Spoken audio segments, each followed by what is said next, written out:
नमस्कार मित्रांनो, तूही रे माझा मितवा मालिकेच्या आजच्या जबरदस्त अशा भागामध्ये आपण पाहणार आहोत की आता मामा अर्णवच्या रूममध्ये येतो आणि म्हणतो की हे काय, म्हणजे तुम्ही अचानक मला इतकं का घरात बोलवून घेतलं, म्हणजे काही प्रॉब्लेम तर नाही आहे ना.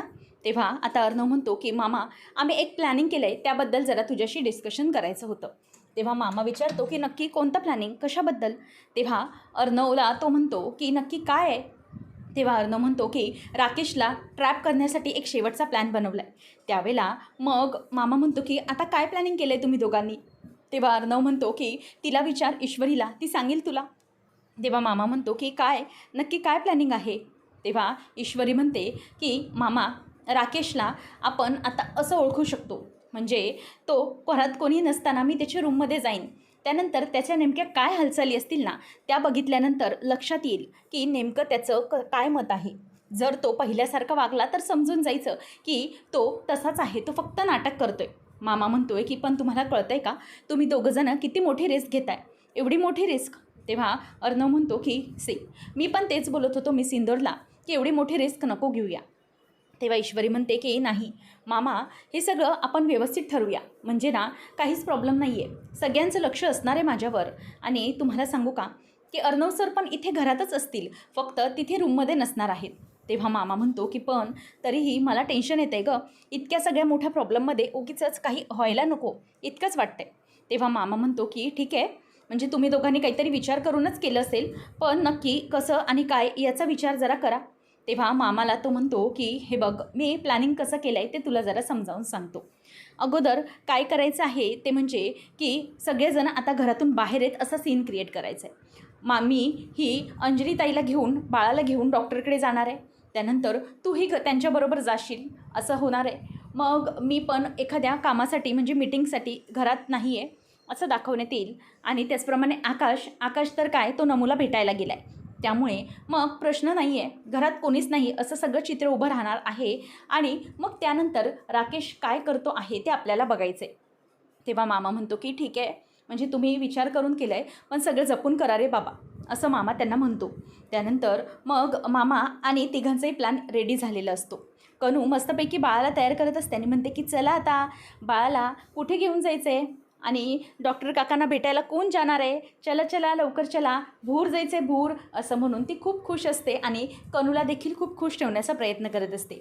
तर तिथे राकेशने तिला धरलेलं आहे आणि तिची छानपैकी दोघंजणं मिळून तयारी करतात. तेव्हा वल्लरी येते आणि म्हणते की चला कनू, चला आपल्याला मस्तपैकी गाडीतून भूर जायचं आहे. तेवढ्यात मामा आणि वल्लरी पण दोघंजणे तिथे येतात. आणि तेवढ्यातच वल्लरी म्हणते की जावई बापू द्या ती बॅग द्या, मी घेते. मग वल्लरी ती बॅग घेते आणि नंतर तिला चेक करण्यासाठी म्हणून घेऊन जातात. तेव्हा अंजली म्हणते की बरं तुम्ही बसा, मी येतेच जाऊन लगेच.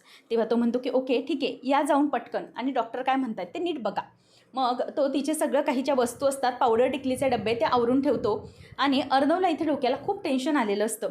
ईश्वरी ही आता अर्णवला बघते, तो डोक्याला हात लावून असतो. ईश्वरी त्याच्याजवळ येते आणि म्हणते की अर्णव सर, काळजी करू नका, सगळं काही व्यवस्थित होणार आहे. तेवढ्यातच आता मामाचा फोन येतो की आम्ही हॉस्पिटलसाठी निघालो आहे. ईश्वरी म्हणते की सर, मामाचा कॉल आला आहे, ते सगळेजण निघाले आहेत गाडीत बसून.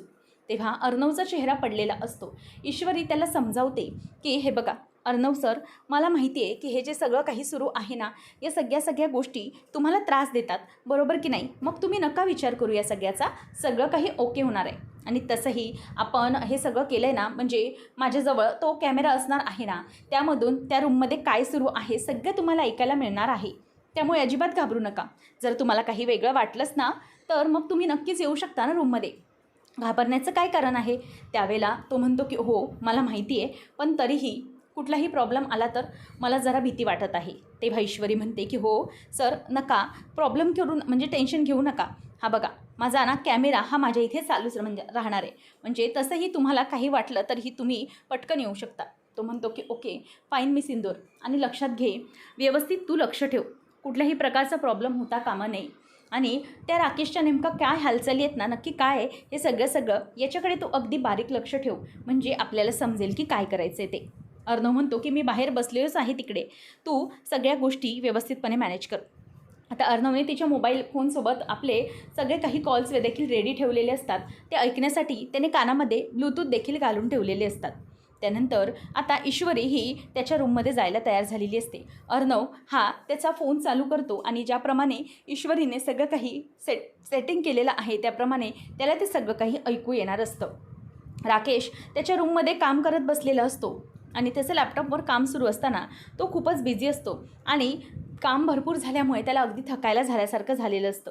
तेवढ्यातच तिथे ईश्वरी येते आणि असा राजेश जिजू असा आवाज देते. तेव्हा तो पटकन बघतो आणि म्हणतो की अरे ईश्वरीजी काय झालं.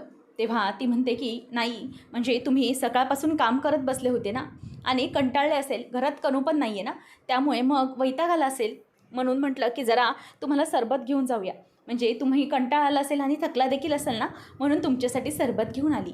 तेव्हा हे पाहिल्यावर आता राकेश हा तिच्याकडे अगदी बघतच राहतो आणि ईश्वरी त्याच्यासाठी सरबत घेऊन आली अगदी प्रेमाने हे तो बघतो. ईश्वरीचं लक्ष त्याच्याकडे जातं आणि त्याची ती नजर त्याला थोडी थोडी विचित्र वाटते. परंतु राकेश म्हणतो की अरे वा ईश्वरीजी, हे मात्र खरंच तुम्ही बरं केलं. म्हणजे ना या लिंबू सरबताची खरंच मला गरज होती असं मला वाटतं. तेव्हा ईश्वरी आता त्याच्याकडे पाहतच राहते. नंतर मग ईश्वरी त्याच्याबद्दलच विचार करत असते. ती म्हणते की बरं राकेशजी हे घ्या लिंबू सरबत, आणि मग ती त्याच्या हातात तो ग्लास देते आणि तिथून निघून चाललेली असते.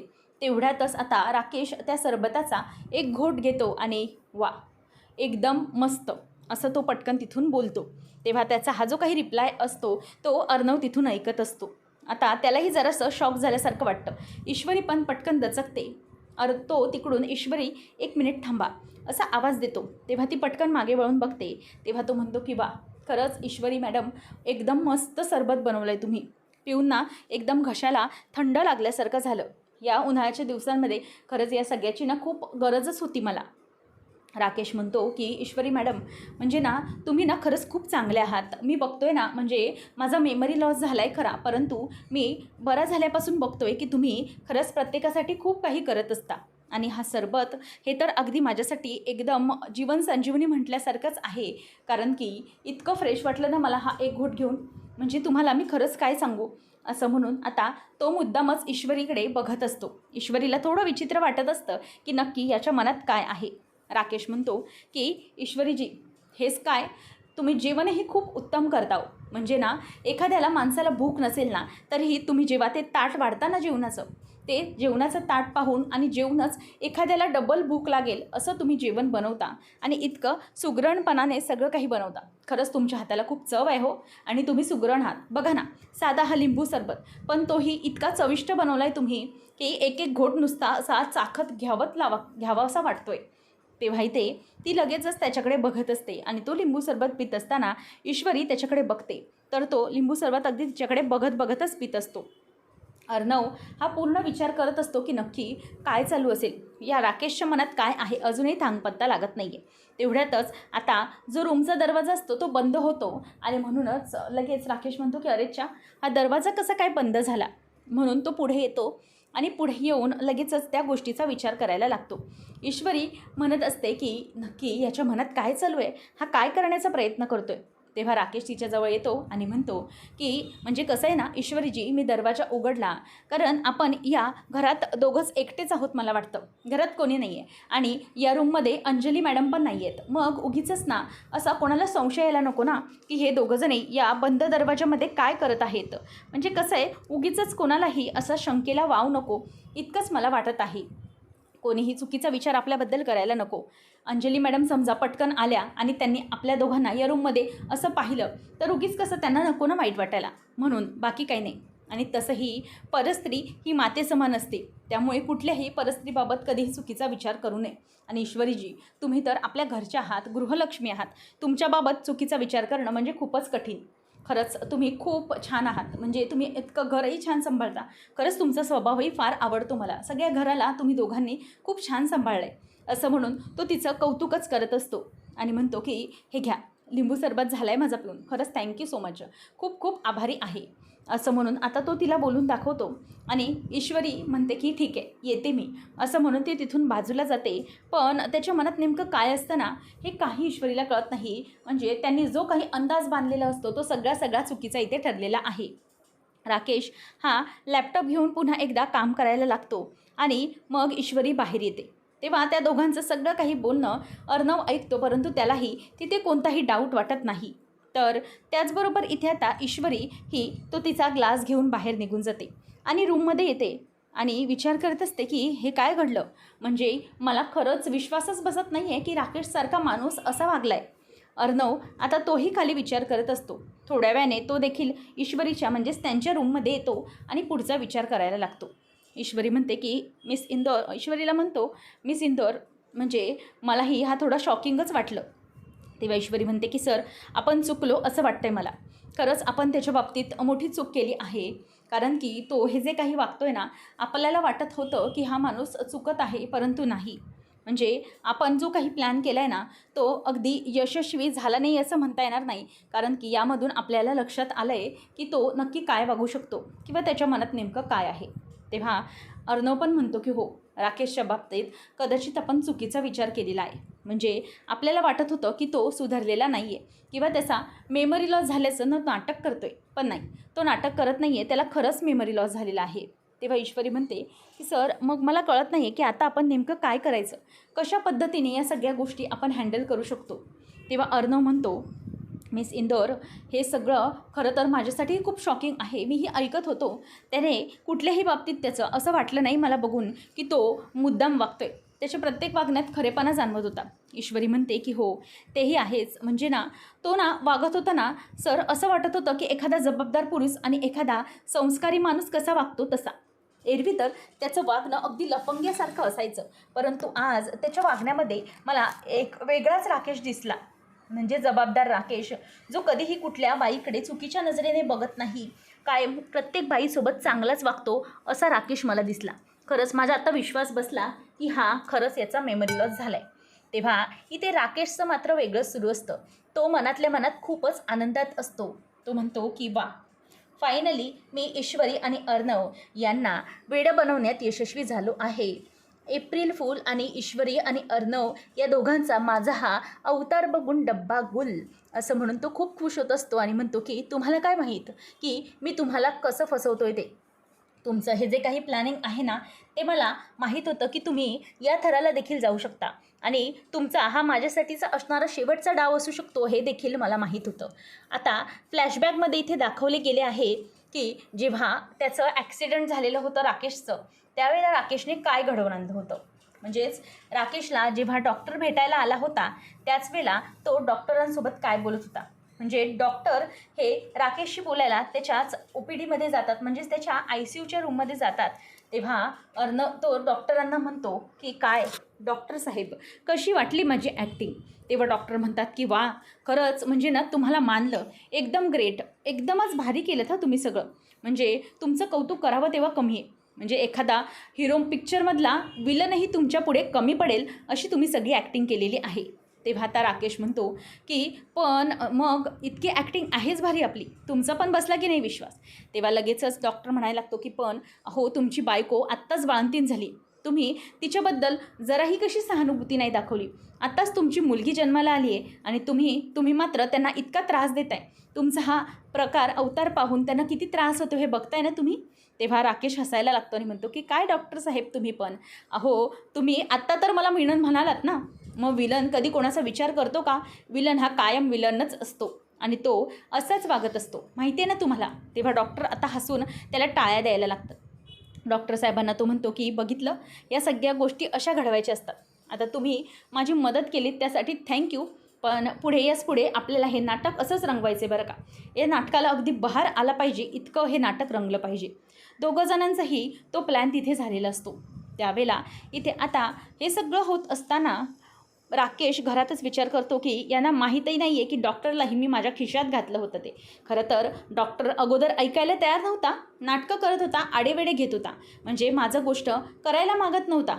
परंतु एकदा त्याला मी ते किडनी रॅकेटचा प्रकरणाचा जो काही व्हिडिओ दाखवला आहे ना, त्यावरून त्याची इतकी तंतरली की तो गप्पच बसला आणि तो व्हिडिओ बघून त्याला आता लक्षात आलं की मी काय चीज आहे ते. म्हणूनच तर तो माझी मदत करायला तयार झाला, नाहीतर तो डॉक्टर माझी कधीच मदत करू शकणार नव्हता. पण खरं तर या सगळ्याचा उपयोग मला झाला. या सगळ्यामध्ये ईश्वरी, अर्णव आणि घरच्यांना सगळ्यांना मी अगदी माझ्या बाजूने वळवून घेतलेलं आहे. किती काही झालं तरीही माझ्या बाजूने हे जे काही झालं आहे ना, ते खरंच मला खूप भारी वाटतं आहे. म्हणजे या सगळ्याची मला खूपच मजा आलेली आहे.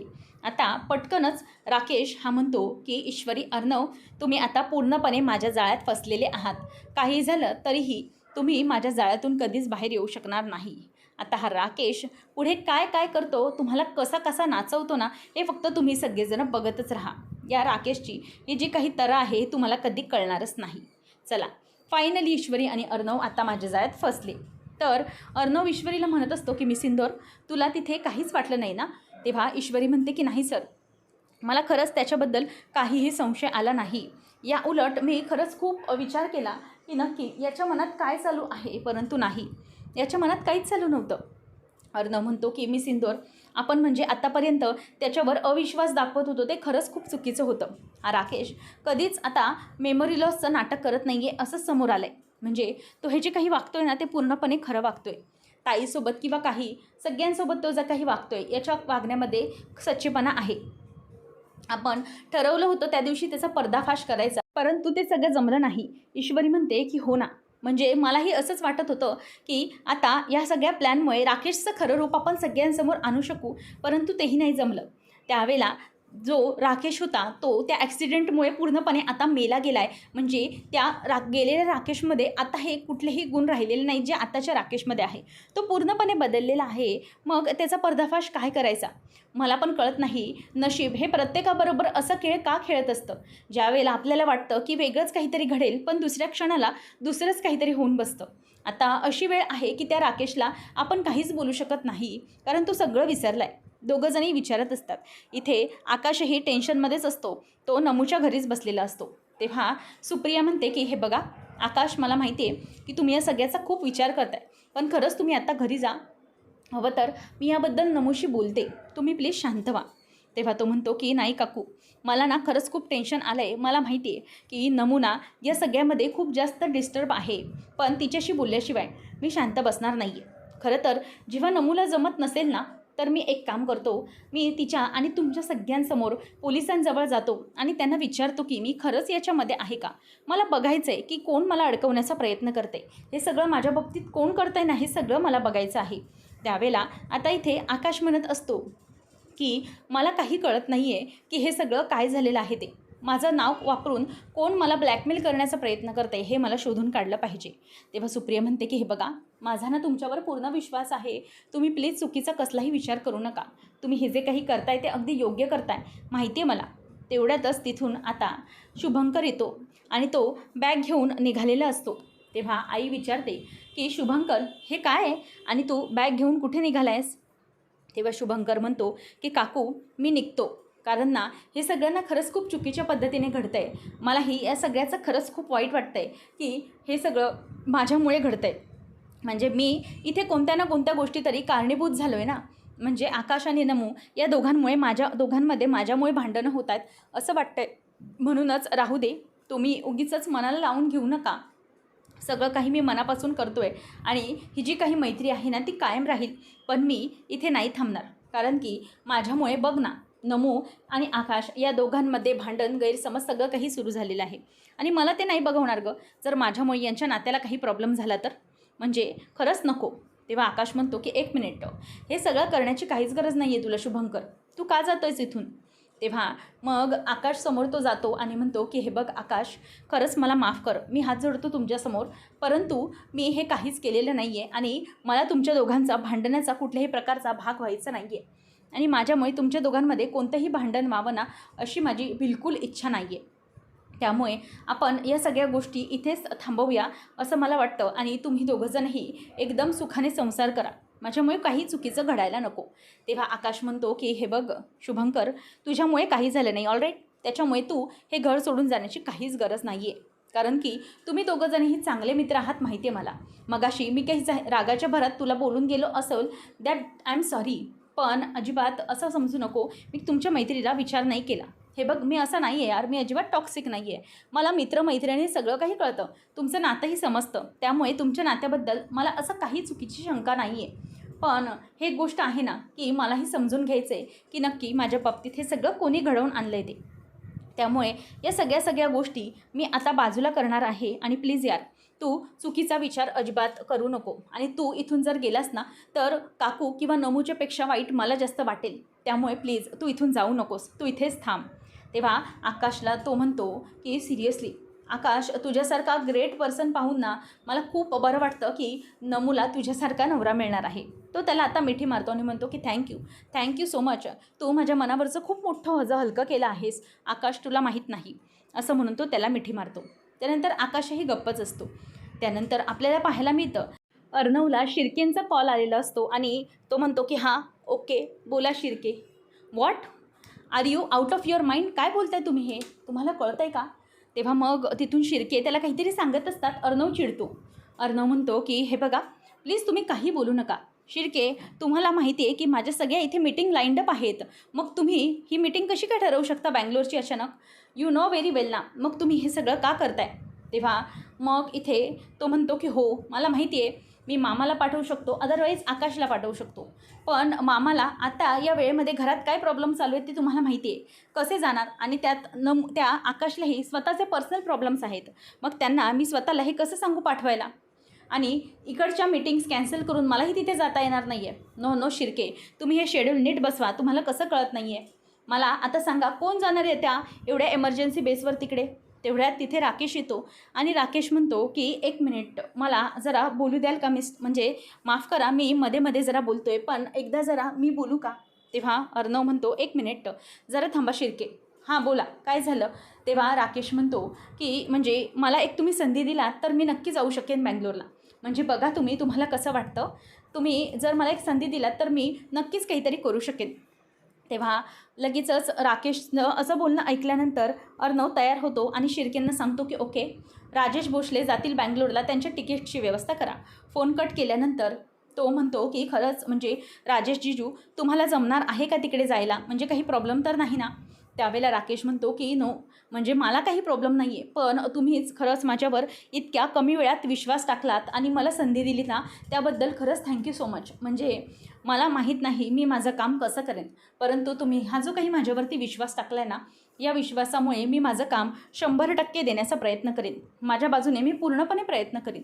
तेव्हा अर्णव म्हणतो की ओके तुम्हाला असं वाटतं आहे ना की तुम्ही सगळं अगदी व्यवस्थितपणे करू शकता? तेव्हा राकेश म्हणतो की हो मला खरंच असं वाटतं की मी करेन आणि तुम्ही मला संधी दिली त्याबद्दल थँक्यू.